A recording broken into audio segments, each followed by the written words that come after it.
D P او مانسہرہ کی ہدایت پر D S P headquarter کی نگرانی میں ایس ایچ او تھانہ خاکی واجد علی خان نے علاقے میں گرینڈ آپریشن کیا۔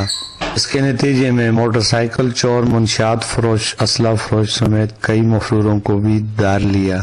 پکڑے گئے ملزمان کے قبضہ سے مال مسروقہ میں موٹر سائیکلیں، اسلحہ، کارتوس اور بھاری منشیات کی اسمگلنگ کو ناکام بنا کر پابند سلاسل کر دیا۔ اس موقع پر ایس ایچ او تھانہ خاکی نے اپنے دفتر میں پریس کانفرنس میں میڈیا کو بتایا کہ موٹر سائیکل چور گینگ کا تعلق خواجگان سے ہے، جبکہ بھاری چرس اسمگلنگ کرنے والے ملزمان خاکی سے پکڑے گئے ہیں۔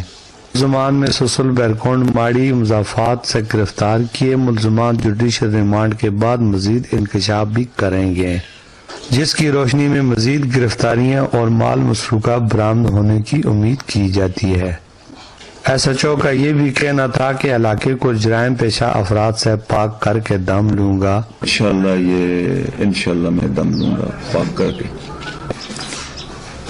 یہ تو دیکھیں گینگ ہے، ایک لاتا ہے، کوہاٹ سے لا کر دیتا ہے، دوسرا ادھر فروخت کرتا ہے۔ مختلف طریقے ہیں ان کے اپنے اپنے آج کل۔ پولیس کی طرف سے جرائم کی اٹھائے گئے اقدام کو عوامی حلقوں نے انتہائی خوشامدہ قرار دیتے ہوئے مطالبہ کیا ہے کہ اس طرح کی کارروائیوں کو مزید جاری رکھا جائے۔ کیمرہ ٹیم کے ساتھ میر افضل گلزار، وقت نیوز، مانسہرہ۔